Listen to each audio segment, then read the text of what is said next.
Bonjour tout le monde. Mon nom c'est Robert Gauthier et puis bienvenue au réseau qui s'appelle Lumière sur la prophétie biblique. Nous sommes dans l'été et puis j'ai pris peut-être un mois à préparer quelques présentations. Une, ça va être sur Nahum, le prophète Nahum. L'autre, c'est sur l'Assyrien, hein, l'Assyrien, son commencement, son essor. Et puis finalement, la fin aussi de l'Assyrien. Fait qu'on va reprendre, on va faire un cercle, hein. Son essor jusqu'à la fin de l'Assyrien. C'est un individu très, très important dans l'Ancien Testament. Je dirais même qu'il est aussi important, peut-être plus important même que du personnage qu'on appelle la bête ou la bête religieuse qui est l'Antichrist ou le faux prophète. Il ne faut pas sous-estimer les écrits de l'Ancien Testament, spécifiquement tous ceux qui ont rapport avec l'Assyrien antique, hein, l'Assyrien ancien, pour ainsi dire, mais la Bible parle souvent, surtout de l'Assyrien prophétique. Elle nous emmène dans les derniers jours. Elle se sert des premiers jours, l'Assyrien historique, pour terminer le tout avec l'Assyrien prophétique. Ensuite de ça, j'ai une autre présentation qui va nous donner la chronologie des événements à venir. OK? Cette portion-là, ça fait peut-être 15 ans que j'attendais pour la faire et puis j'ai réussi là, en pleine assurance que ce que je dis est assez selon la parole de Dieu. Euh, alors, chaque présentation aura environ 60, 70 diapositives avec des photos puis des explications. Puis on va le faire en étapes. Je ne vous donnerai pas tout d'un coup. Euh, un peu, ce que j'aimerais faire présentement, c'est avant, avant que vous puissiez rentrer dans des enseignements plus profonds, c'est important qu'on saisisse la terminologie, hein, ou les expressions prophétiques qu'on retrouve dans la parole de Dieu. C'est important de connaître ces expressions-là. C'est un peu comme aller chez Tim Hortons, manger un Timbits, mais plus tard, on peut manger le gâteau complet, tu vois, ou le beigne au complet, si vous voulez, le gros beigne. Mais alors, les Timbits que je veux vous présenter, ce sont des expressions. Vous allez voir, c'est très utile, et puis ces expressions prophétiques-là ont un sens. Puis une fois qu'on va en saisir quelques-uns, on va pouvoir aller dans mes présentations. Alors, tous ces, euh, toutes ces expressions-là, je vais les mettre dans un même endroit, dans une liste, hein. Ils vont tous être là. Alors, tout ce que vous allez faire à un moment donné, si vous voulez revoir cet enseignement-là, vous pouvez aller la playlist qu'on appelle, la playlist, et puis vous allez voir quelque chose comme expression prophétique, puis vous allez voir toutes les expressions, il agira, il agira, et puis l'autre, l'indignation, c'est quoi l'indignation?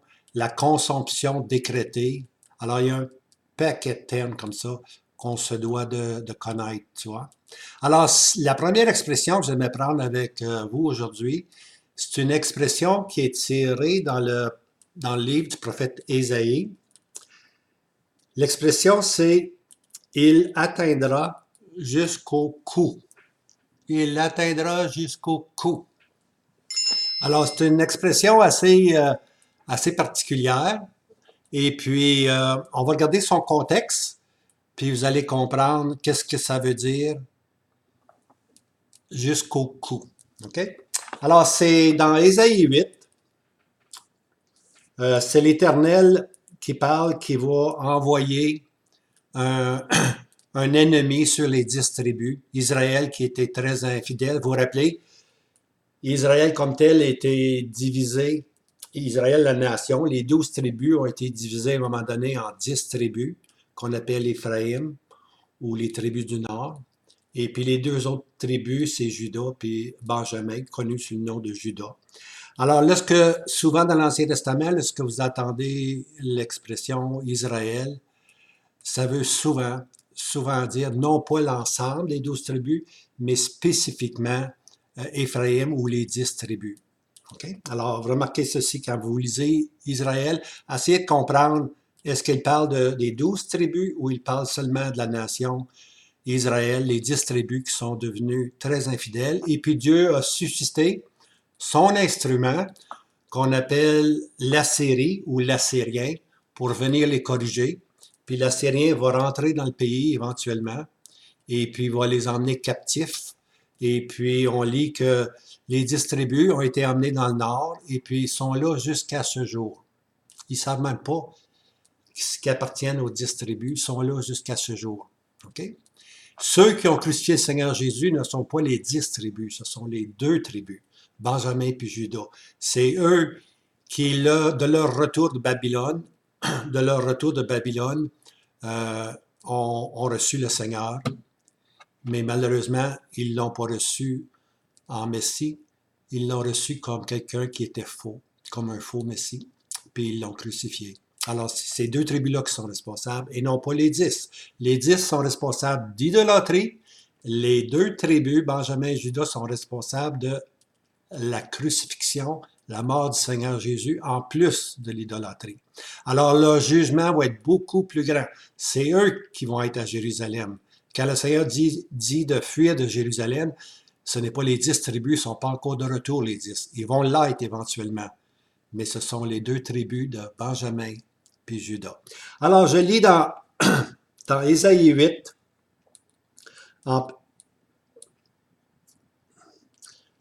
à cause de cela, voici le Seigneur fait monter sur eux les eaux du fleuve. Forte et grosse, le roi d'Assyrie et toute sa gloire. Il montera sur tout son lit et s'en ira par-dessus tous ses bords. Il traversera Juda, il débordera et passera outre et atteindra jusqu'au cou. Et le déploiement de ses ailes remplira la largeur de ton pays, ô Emmanuel. Alors ici, c'est une prophétie qui historiquement s'est accomplie. L'Assyrien a envahi Israël et puis il s'est rendu jusqu'à Jérusalem. Il a saisi, on lit ailleurs qu'il a saisi Juda, que tout Juda lui a été assujetti aussi. Les villes de Juda ont été assujetties. Il s'est rendu à Jérusalem. Et puis là, on lit dans le livre des rois, je pense que c'est chapitre 18, on lit que l'Assyrien a insulté l'Éternel. Et puis, ça c'est dans la période d'Ézéchias. Hein. Alors Ézéchias crie à Dieu, puis il dit, regarde les insultes que l'Assyrien te fait. L'Éternel dit, fais-toi-en pas, cette nuit même, on va régler leur cas. Et puis c'est dit que l'ange destructeur est venu, et puis durant la nuit, 185 000 Assyriens sont morts. Ils se sont entretués, tout simplement. Et puis, Sanchérib, qui était le roi, s'en est retourné chez eux, et puis il a été tué par ses 2 fils. On lit ça dans le livre des rois. Alors ici, c'est cet Assyrien-là qu'on parle qui est venu. Il a monté jusqu'au cou, n'a pas atteint la tête. Voyez-vous la tête? La tête, c'est Jérusalem. Jérusalem, c'est la tête. Le cou, c'est Juda, et puis le reste du pays, pour ainsi dire, tu vois. Alors, il a envahi le reste du pays, mais là, ce qui est arrivé à Jérusalem, il est monté jusque-là, il a arrêté. Hein? C'est dit que, puis ici, l'Assyrien est comparé à un fleuve, tu vois. Les eaux d'un fleuve grosses et fortes. Le roi d'Assyrie et toute sa gloire, et il montera sur tout son lit. Alors, comme un fleuve, l'Assyrien est arrivé et puis tout envahi. Okay? Puis comme on disait, jusqu'au cou. Maintenant, l'expression jusqu'au cou est importante parce que si l'Assyrien historique a été à Jérusalem et n'a pas saisi Jérusalem, il n'a pas fait de terrasse, il n'a pas lancé de flèches. Isaïe nous dit, plus loin, que l'Assyrien va rentrer un jour dans Jérusalem. Dans Isaïe, il nous a dit qu'il va élever des terrasses. Je pense que c'est Isaïe, il va vous donner la référence là. Je pense que c'est Isaïe, Isaïe 29, non, Isaïe 37, verset 33. C'est marqué que l'Assyrien historique n'a pas élevé de terrasses. Des terrasses, c'est quand les villes sont protégées, puis on fait des montagnes, des terrasses pour arriver finalement au niveau de la hauteur du mur, puis traverser. Alors, l'Assyrien n'a pas fait de terrasse. Ça prend des années de faire des terrasses. Là. Habituellement, il y a des sièges qui durent jusqu'à 13 ans. Tu vois? Alors, il y a des sièges 3 ans. Alors, lorsqu'on attaque une ville, souvent, ça peut durer longtemps. Et puis, on a le temps de faire des terrasses, et puis on lance des flèches, etc. Mais comme je disais, Isaïe 37, verset 33, on lit qu'il n'y a pas eu de terrasse. Okay? Par contre, on lit ailleurs que l'Assyrien, lui, va faire des terrasses. OK? Puis on lit ailleurs que l'Assyrien va entrer dans la ville. Puis que l'Assyrien va saisir la ville. Ça, c'est l'Assyrien prophétique. L'Assyrien prophétique, c'est pas comme celui qui est historique jusqu'au cou. L'Assyrien prophétique va prendre la tête, va prendre Jérusalem. Juste vite fait, je vous lis 2 versets. Un dans Michée, chapitre 5, verset 5. C'est dit, « Quand l'Assyrien entrera dans notre pays et quand il mettra le pied dans nos palais, OK? Et puis un peu plus loin, en parlant de Jéhovah qui va être là, il nous délivrera de l'Assyrien quand il entrera dans notre pays et il mettra le pied dans nos confins. » Alors l'Assyrien, il va rentrer. Okay? Quand je parle de l'Assyrien historique, naturellement, je parle de l'Assyrie qui est un grand royaume qui allait jusqu'en Égypte même, tu vois, contrôlait toute la Syrie, la Turquie, tout ça, ça faisait partie de l'Assyrien, ça. Quand je parle de l'Assyrien prophétique, je parle de leurs descendants, pour ainsi dire, de leurs descendants, okay? De leur génération, parce que l'Assyrie du passé est aujourd'hui sous différents noms. Elle est aujourd'hui sous la Turquie, elle est sous le nom de la Syrie, tout ça. C'était tout leur territoire, ça. Alors aujourd'hui, le territoire peut avoir des nouveaux noms, OK? Mais ce sont les mêmes enfants qui sont là, la même génération, OK? qui se répète. Et puis, le territoire qu'ils occupent, c'était le territoire ancien. Puis ce territoire-là aujourd'hui, il faut bien le saisir, c'est tout le territoire au nord d'Israël. Puis ce territoire-là, ce sont des pays arabes et des pays musulmans. Okay? Ce sont les ennemis présents d'Israël. C'était les ennemis historiques. C'était l'Assyrien historique. L'Assyrien prophétique, maintenant, c'est tout ce territoire-là. Alors, ce sont maintenant les musulmans, les pays musulmans qui veulent entrer dans Jérusalem, non seulement s'arrêter au cou, comme l'Assyrien historique a fait, mais ils veulent aller plus loin. Ils veulent saisir Jérusalem et la détruire. Hein? Alors, lorsque l'Assyrien entrera dans notre pays, ça c'est Michée 5, verset 5. Donc, l'Assyrien va rentrer. La parole de Dieu nous dit que l'Assyrien va rentrer. Les pays musulmans vont entrer dans Jérusalem. Quelle que soit la condition aujourd'hui, puis la défense que les Juifs ont, avec toute leur technologie, ceci n'est absolument rien, parce que la Bible nous dit que l'Assyrien va rentrer.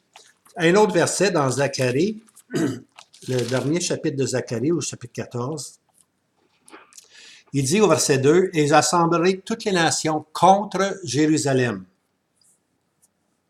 pour le combat, et la ville sera prise, et les maisons seront pillées. » Voyez-vous, la ville est prise, Jérusalem, la tête est prise, la ville est pillée, les maisons sont brûlées, puis les femmes sont violées, et la moitié de la ville ira en captivité. Ça, c'est Zacharie 14, verset 2. Donc, on ne peut pas se tromper. La tête, qui est Jérusalem, va être saisie. Alors ça, c'était juste une expression jusqu'au cou pour nous faire comprendre que l'Assyrien n'a pas saisi Jérusalem, mais les autres prophètes nous enseignent qu'effectivement, Jérusalem va être saisie par l'Assyrien futur. L'Assyrien futur va lancer ses flèches, l'Assyrien futur va lever des terrasses, et puis il va prendre la moitié, il va saisir la moitié de la ville, et les femmes c'est dit que les femmes seront violées. Hein? Alors, c'est un sort qui attend Jérusalem. C'est pas encore arrivé, mais c'est de la prophétie qui va se passer, puis sûr et certain, l'Assyrien va reprendre vie. On pense qu'il n'existe plus, mais il va reprendre vie dans ceux qu'on appelle aujourd'hui les pays arabes et musulmans. C'est ce que la parole de Dieu nous enseigne. Alors, je vous laisse là-dessus. C'était un Timbits, pour ainsi dire, hein? Un Timbits jusqu'au cou. Alors, j'espère que vous allez vous en rappeler, parce que j'en parle souvent dans mes études. Alors, passez une bonne journée, puis bonnes vacances pour ceux qui sont encore en vacances. À bientôt. Au revoir. Seigneur vous garde. Oh, n'oubliez pas de vous inscrire, hein? Vous pouvez vous abonner, hein? Quand vous vous abonnez, il y a une petite cloche qui apparaît ou une rondelle, là. Pesez dessus. Puis chaque fois que je vais produire une vidéo, voilà, vous allez l'avoir. OK? À bientôt. Seigneur vous garde, hein? Bye.